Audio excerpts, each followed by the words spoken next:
boa tarde a todos, aos que nos veem aqui na sala, nos acompanham a partir de Roma, ou dos Açores, ou de outras partes do planeta. Eu, ao contrário do José Luís Pombal, não tenho para apresentar algo tão sistemático, mas aquilo que falarei resulta de uma investigação ainda exploratória que realizei nos arquivos da Santa Sé na primeira metade deste ano, e, portanto, no fim, o que vos deixo são algumas questões a partir das quais podemos debater em torno destas instituições, lançar algumas pistas, desafios e problemáticas de investigação. Abordarei este tema a partir de 5, 6 pontos. Primeiro, as dimensões e os temas dos arquivos e das problemáticas que encontrei em Roma. Depois, focando nas visitas apostólicas aos seminários portugueses, detalhar um bocadinho aquilo que são, quais foram as cronologias e os seus diferentes protagonistas, saltando para os objetivos da Santa Sé no processo de visita a estas instituições, escalpelizar o olhar dos diplomatas romanos, o olhar dos estrangeiros sobre Portugal, sobre a Igreja em Portugal, e acabar com uma opinião de um dos visitadores apostólicos portugueses, a partir de um estudo de caso, e aproveitando a presença do José Luís Pombal, falando um bocadinho do caso de Bragança, e por fim devolvo então umas questões finais. Muito rapidamente, a minha presença em Roma dirigiu-se ou focou-se sobretudo em dois grandes arquivos.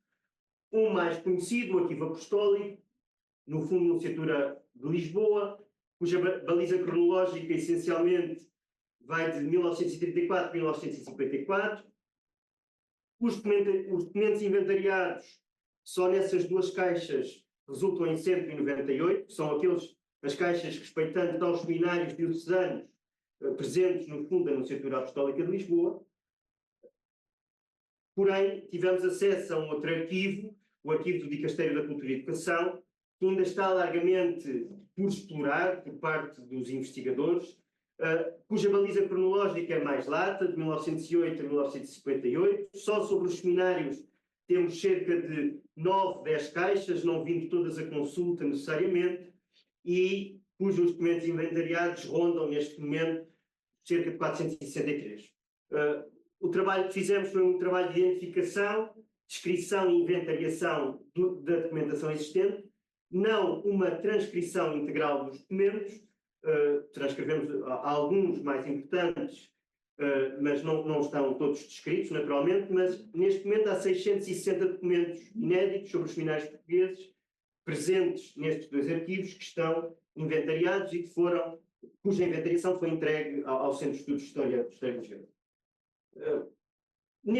Sobretudo no arquivo do Dicastério da Cultura e Educação, as caixas passadas, as caixas nas quais estive a trabalhar, têm temáticas muito diferentes, relacionadas sempre com a questão da educação e da instrução.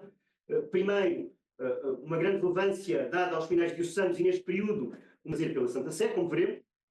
Depois, um grande espólio sobre o Colégio Português em Roma e sobre o Colégio dos Inglesinhos em Lisboa.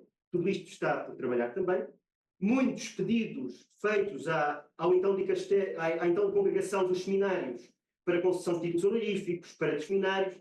Sempre que algum reitor ou vice-reitor tinha um processo de bispo aberto, era pedido o parecer à Congregação dos Seminários. Sempre que algum reitor ou vice-reitor quisesse vender uma propriedade afeta aos seminários, tinha que ter o placet do prefeito da Congregação Romana. E, por fim, pelos mesmos arquivos, conseguimos o que outras congregações romanas vão dando aos núncios em Portugal e, naturalmente, alguns relatórios que os núncios em Portugal enviam sobre variedíssimos temas para Roma. Sendo impossível tratar tudo durante os pontificados de Pio XI e Pio XII, e, de forma muito concreta, àquilo que vai ser o grande corpus documental nesta época, dos anos 30 aos anos 50, que é toda a documentação relativa às visitas apostólicas mandadas fazer por. No geral, entre os anos 30 e a década de 50, Roma vai mandar fazer 3 visitas apostólicas aos seminários diocesanos. Isto não é um caso isolado ou exclusivo para Portugal.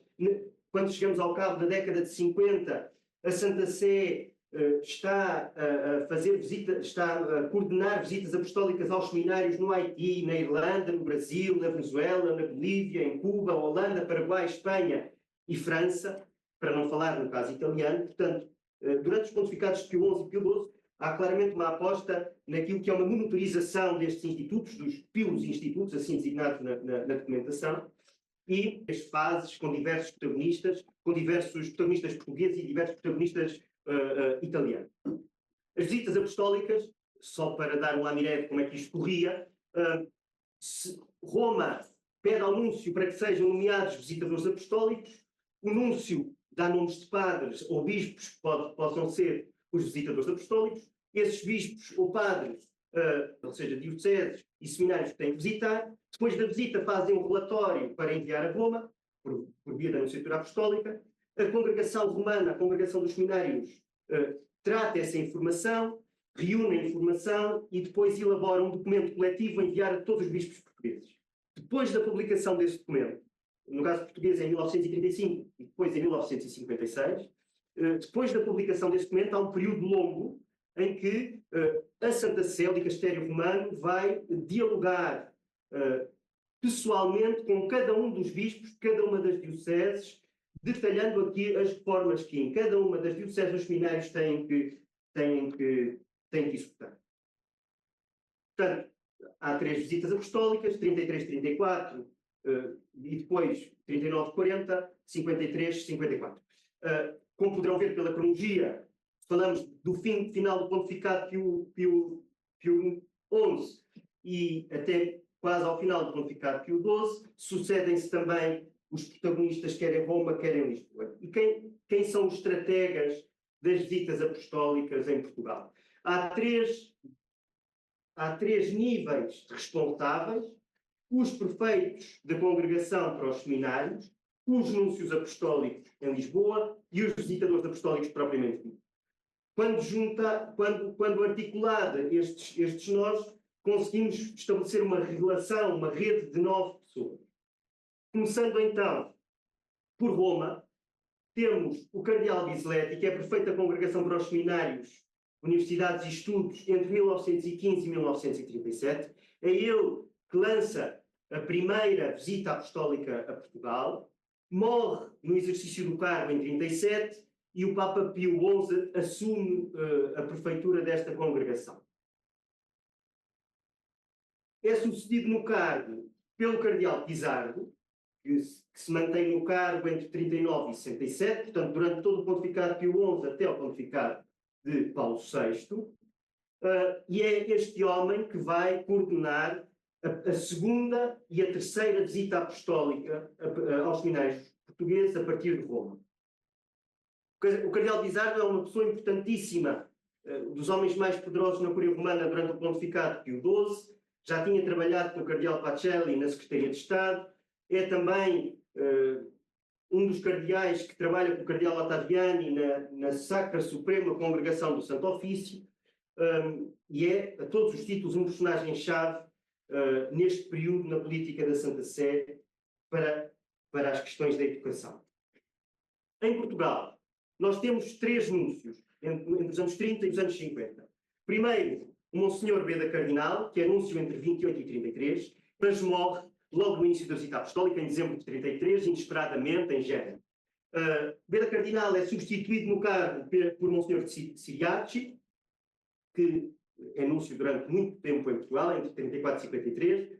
É ele que acompanha toda a primeira visita apostólica depois da morte do núncio anterior, organiza e acompanha toda a segunda visita apostólica e lança as bases para a terceira visita apostólica, até que é nomeado cardeal por Pio XII e se dirige a Roma. Por fim, um homem muito interessante que está por estudar, que é o Monsenhor Fernando Centro, que vai apanhar, monitorizar a última visita apostólica aos seminários portugueses. É um homem muito interessante porque, antes de vir para Portugal, tinha sido núncio em Bruxelas e na Bélgica, está presente nas conferências de Haia no lançamento do que é hoje a União Europeia, E, portanto, a nomeação deste homem do centro da Europa para Lisboa nos anos 50 não é despiciente.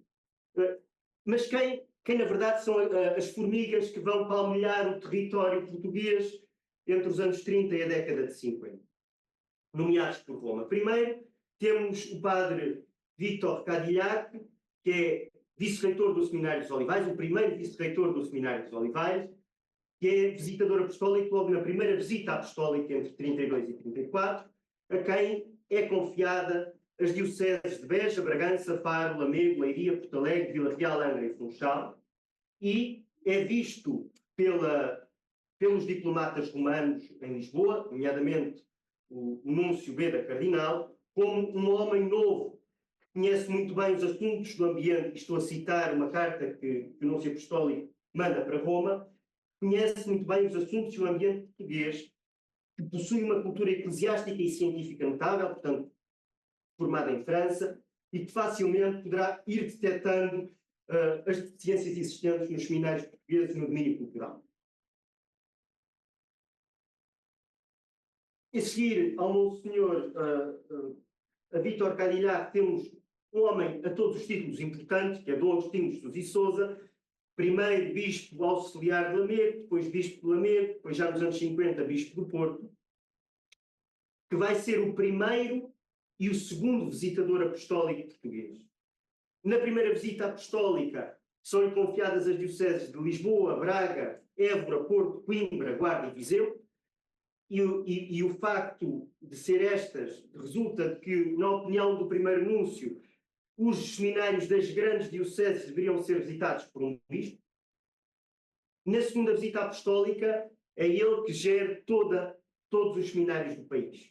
Porque, entretanto, o primeiro visitador apostólico, o padre Cadillac, teria sido nomeado pelo Superior-Geral para professor na Universidade de Lima, no Peru, e há uma tentativa ainda de o substituir no cargo de visitador apostólico por um confrade seu, o padre Pascal Pirou, também vice-reitor dos Seminários Olivais, mas essa tentativa é inviabilizada pelo seu superior-geral. O Monsenhor, o Dom Agostinho de Jesus e Sousa, é apresentado a Roma pelo Núncio Apostólico, gabando a sua experiência, a sua cultura, a sua prudência, o seu caráter enérgico, devidamente temperado por um sábio conhecimento dos homens e das coisas e, justamente por isso, parece-me, diz Monsenhor Beda Cardinal, que poderia ser um excelente visitador dos filhos. Portanto, na terceira e última visita apostólica, já gerida por Fernando Centro, vamos ter dois outros visitadores. Primeiro, o Monsenhor Lopes da Cruz, prior da Basílica dos Mártires em Lisboa, mais conhecido como sendo um dos fundadores da Rádio Renascença,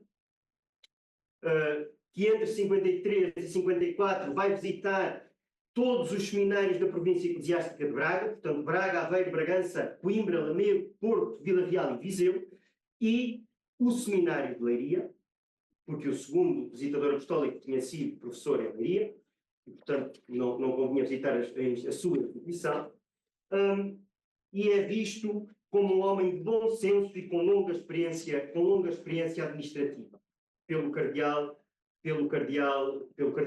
núncio Siriates, que vai formar uma equipa, então, com Dom João Pereira Venâncio, a quem são confiadas todas as dioceses das províncias eclesiásticas de Évora e de Lisboa, à exceção de Leiria. Portanto, Évora, Algarve, Beja, Lisboa, Angra, Funchal, Guarda e Porto Alegre. É muito interessante a nomeação deste homem, porque no início, como veremos, Roma não quer nomear um bispo para visitador apostólico. Acontece é que, ao mesmo tempo que está a decorrer a sua nomeação para bispo auxiliar de Leiria, está a ocorrer também o seu processo para ser nomeado visitador apostólico e acaba por coincidir. Muito bem.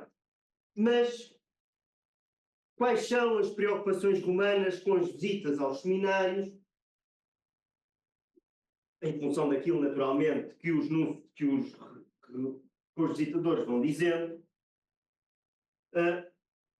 Se nós quiséssemos elencar as preocupações romanas poderíamos aglutiná-las em três preocupações, sabendo que o José Luís Pombal já falou pelo menos de uma delas.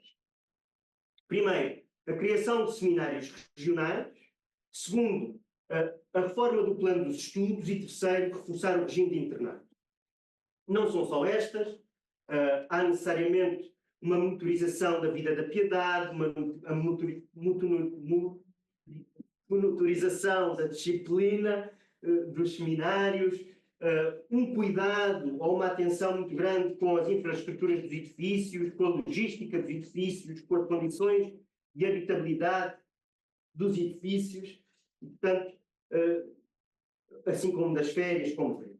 Portanto, há várias preocupações, não havendo tempo de falar todas, vamos centrar-nos em três eixos. Portanto, criação de seminários regionais. Como, aliás, estava a ser feito para o caso italiano, também para a geografia portuguesa, Roma vai apostar na concentração de alunos, sobretudo de teologia e filosofia, em grandes seminários do continente, pedindo uma redução. Aqui trouxe dois casos, o caso de Angra e o caso de Funchal, em que, no caso de Angra, se sugere ao bispo que, pelo menos, que se confie o curso de teologia a uma congregação religiosa. O mesmo para o Funchal, notando-se os inconvenientes e defeitos do que sucede do anterior, fazem que o seminário de Funchal não possa dar bons frutos, na opinião de Roma. Resolve, então, considerar que é conveniente mandar para Lisboa, então. Tem interesse, por exemplo, ver as reações dos bispos a estas propostas, porque os bispos não vão acatar de ânimo leve tudo aquilo que Roma diz. É muito curioso de Angra, quando se vê confrontado com esta migração de alunos, para Lisboa ou para o Porto, responde dizendo que deu muito do seu dinheiro para a construção do seminário e tem muita ligação no seminário e não acharia bem se o seminário agora ficasse vazio. Portanto, a resposta do bispo de Vila Real, que quer tirar os seminaristas Vila Real de Braga, porque vai fazer um seminário na diocese, confiado aos padres holandeses, e a justificação que dá para tirar os seminaristas de Braga é porque os minhotos e os transmontanos não podem viver na mesma comunidade, porque se dão mal. Portanto, é interessante. Uma das outras preocupações romanas, que aliás é transversal aos seminários visitados, quer na América, quer na Europa, é a reforma dos ciclos e dos... Já vem, pelo menos desde o século XIX. E Roma escreve, em relação à Ratio Studiorum, que os jovens padres portugueses ficam aos padres dos outros países. Na Europa, em específica, o curso médio de estudos clássicos e filosofia é, em toda a parte, pelo menos de 8 anos. Em todos os países, o curso de teologia de 4 anos. Isto posto, o colégio português deve ser capaz de desempenhar dignamente as graves tarefas que a gloriosa história e a alta missão que a Providência atribuiu à sua pátria exige. De facto, quando chegamos ao cabo da década de 50, vamos 5 anos de humanidades, 3 de filosofia e 4 de teologia, não sem aquilo que poderíamos chamar um braço de ferro entre o cardeal Sergeira, nomeadamente quanto ao número de horas que devem ter as línguas nestes cursos. Por exemplo, o grego, o cardeal Sergeira não é muito de acordo que o grego, que se deva dar muita atenção ao grego, porque na cultura portuguesa o grego não está suficientemente enraizado, portanto 2 anos de grego chegam, não é preciso 3 anos, e se depois os padres quiserem estudar grego no ensino superior, o interesse do cardeal Sergeira em aprofundar ou aumentar as horas de estudo de uma língua como o francês. Porquê? Porque em Portugal não se produzia teologia, importava-se teologia, e era importante que os seus padres soubessem ler francês, porque também não se traduziam os livros de teologia publicados em francês. De resto, uma outra preocupação de Roma é uma aposta cada vez maior no regime de internato destas instituições. Internato em 2 vias, poderíamos dizer. Primeiro, os alunos e depois os professores. Os professores numa lógica de exclusividade dos padres professores a estas instituições. É que os padres professores nestas instituições não têm tempo para acompanhar devidamente os candidatos ao sacerdócio, porque têm múltiplos serviços nas dioceses, são pagos, são assistentes, e o que Roma quer é que estes homens comecem a viver, apostem um regime de internato, ou seja, vivam 24 horas nesta, um regime de internato dos alunos, e uma maior vigilância sobre o contacto com os alunos como o exterior, visto sob suspeita, visto como período, nomeadamente as férias, como períodos que fazem perigar a vocação e o contacto com a família. Temos que uma das preocupações de Roma nesta época seja a construção de casas de férias nas dioceses para que os seminaristas vão passar férias, não é? Sobretudo na Páscoa e no Natal, mas aconselham dos visitadores que seria necessário reduzi-las ao mínimo, porque as férias de verão também são passadas na família, tirando uma pequena... Nas férias, dizem que os alunos se visitam uns aos outros, e isso não é isento de perigo, mas também, portanto, temos que, se possível, durante o ano letivo. É interessante que, neste período, uma das queixas que chega a Roma também é a presença de leigos, e sobretudo de mulheres leigas, no serviço doméstico. Podemos cruzar com outro trabalho que está a ser feito nesta casa, de uma gradual, justamente a partir dos anos 50, penetração das servas de Nossa Senhora de Fátima, por exemplo, nestas casas para assumir os serviços domésticos de alguns destes seminários. Ou seja, um corpo de mulheres celibatárias, catequizadas, por oposição a leigas, e aliás, porque neste período os serviços domésticos eram vistos por alguns círculos como dinâmico. As pessoas que os protagonizavam estavam associadas a dinâmicas de indigência, a geografias até de preguiça, e estes espaços querem ser mais higienizados possíveis quanto a esses aspectos.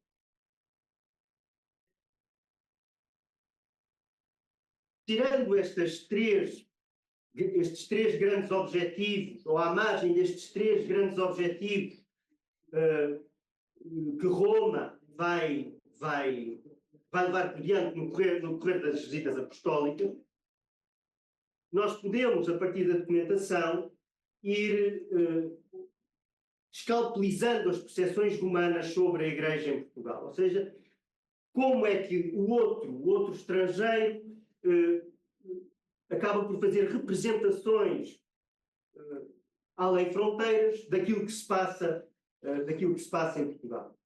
E, nesse sentido, a documentação diplomática, mas também as crónicas dos viajantes, por exemplo, são fontes preciosas. Detenhamos aqui em quatro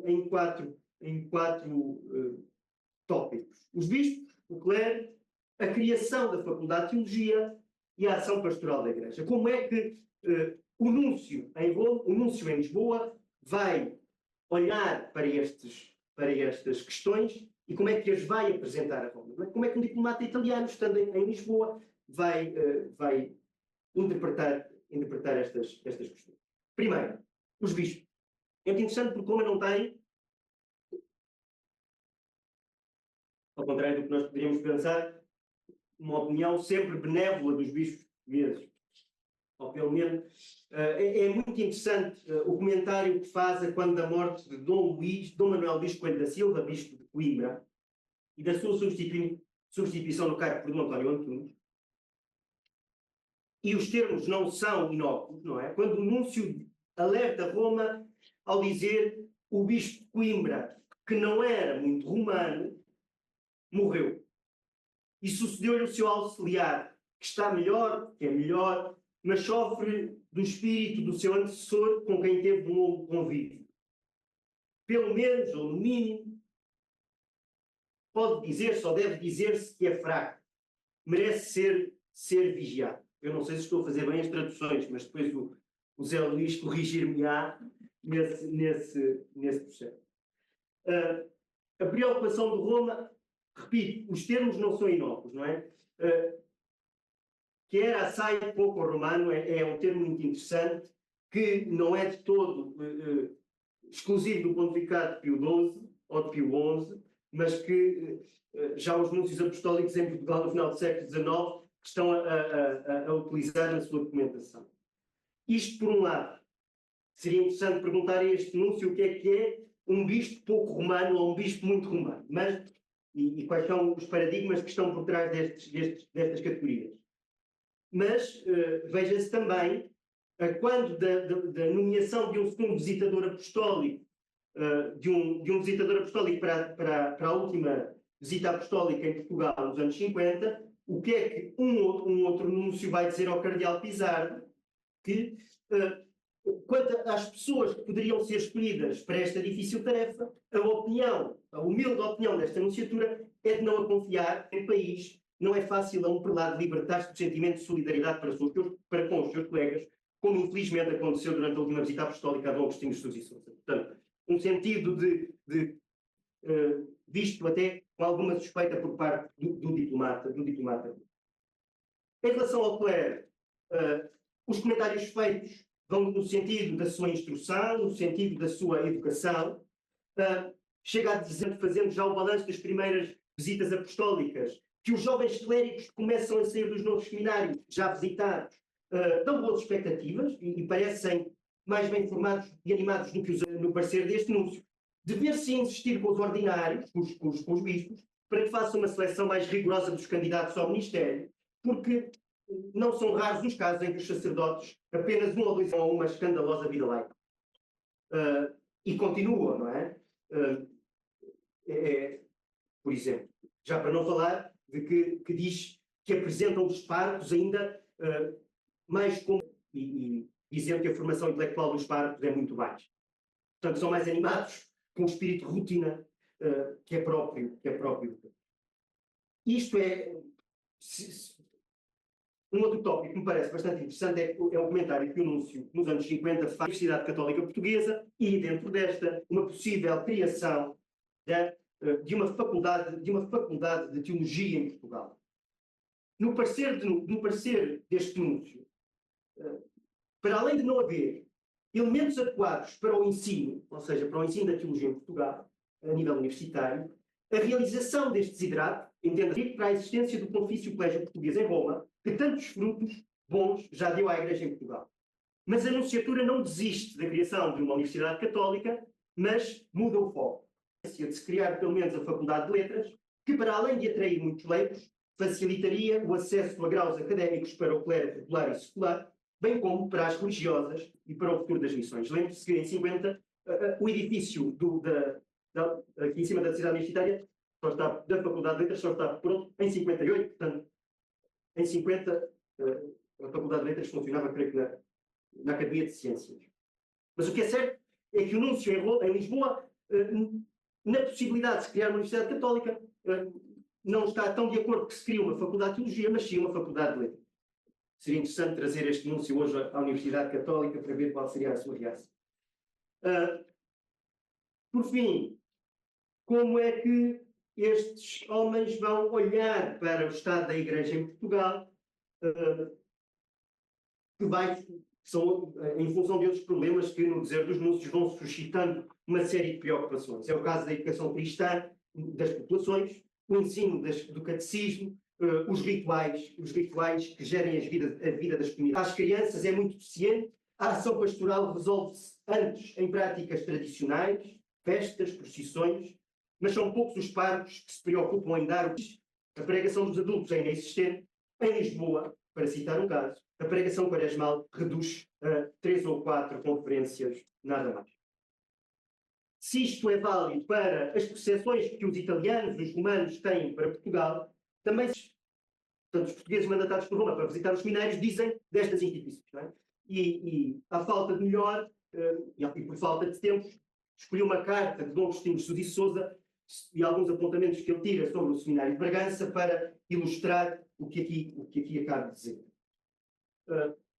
Como disse há pedaço, uma das preocupações de Roma vai ser os professores, os corpos docentes, as equipas formadoras dos seminários, isso para todos os seminários e para o Seminário de Bragança não é exceção.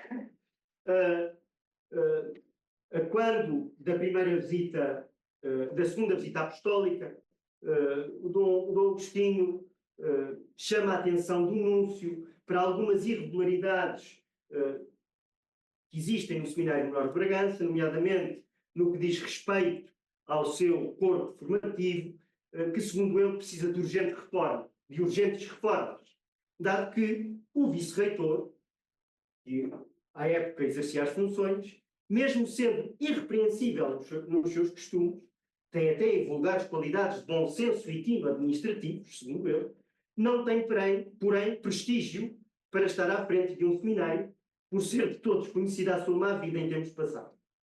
É, na verdade, público e notório que tem uma filha que se casou há pouco tempo ainda.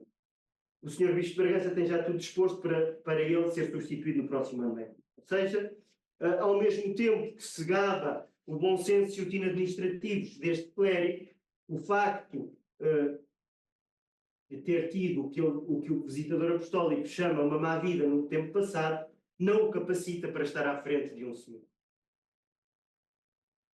Isto levanta questões, não é? Como então, que tipo de padres é que se querem à frente de um seminário? Qual é o paradigma de presbítero que se quer formar e levar por diante? Ainda nesta sequência, a intenção do Sr. Bispo de Bragança nomear vice-reitor do Seminário Maior o Cônego Formigão, que é da Diocese de Lisboa, embora já resida em Bragança há 4 anos. E os comentários que o Núncio faz ao Cônego Formigão são muito interessantes, são muito laudatórios, mas o problema não é o Cônego Formigão. A sua nomeação chocaria com o temperamento dos Bragantinos. O Cônego Formigão é muito piedoso, é muito inteligente e instruído, apesar, porém, destas qualidades. Não sei se será muito feliz esta nomeação, pelo facto de ser um estranho à Diocese, e isso há de prejudicar muito a sua ação, tanto mais que os Bragantinos são muito bairristas, na opinião do Núncio, do visitador apostólico.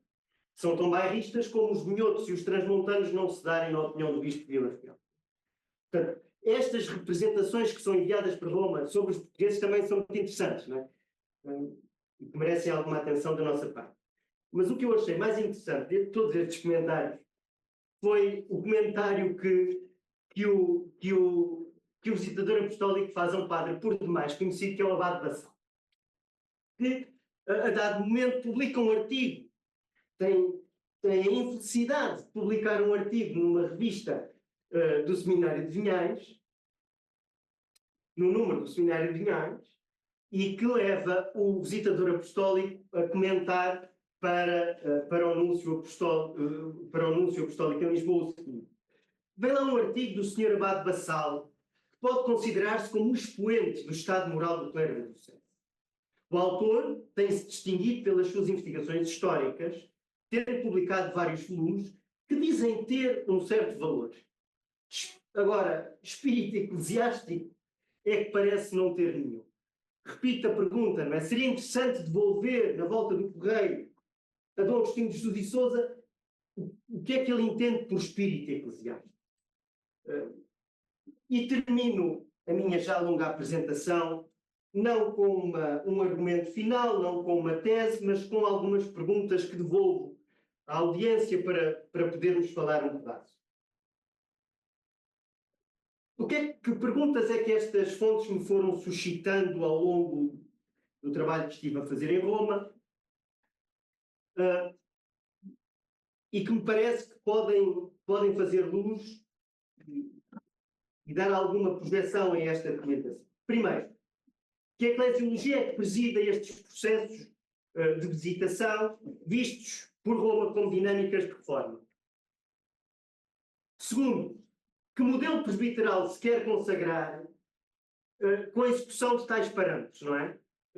Dialogando com os visitadores apostólicos em função daquilo que eram os objetivos das visitas que Roma ia delineando, qual é o modelo de padre que se quer levar por diante? E esta pergunta não é inócua porque é justamente neste período, sobretudo nos anos 50, que Roma, justamente pela mão do cardeal Pizarro, vai desautorizar toda uma experiência de padres operários em França. Portanto, há modelos de presbíteros que se querem privilegiar em detrimento de outros. Quais são? Porquê? Quais os objetivos? Assim, em que medida é que estas fontes podem ser convocadas para estudarmos aquilo que alguns historiadores chamam a história da vida privada, os hábitos, os comportamentos. Mas também, qual o lugar destas instituições no âmbito mais lato da história da educação, dos saberes e dos métodos pedagógicos em Portugal? Sobretudo a partir destas questões dos regimes de internato, não é? Dos alunos e dos professores. E, por fim, pegando na deixa da professora Ana Isabel Bues, como é que estas fontes revelam a representação que sobre Portugal se fazia a partir de outras latitudes da Europa e como é que o olhar do outro nos observa e observa a nossa realidade. Deixo-vos as perguntas para debatermos então connosco. Obrigado.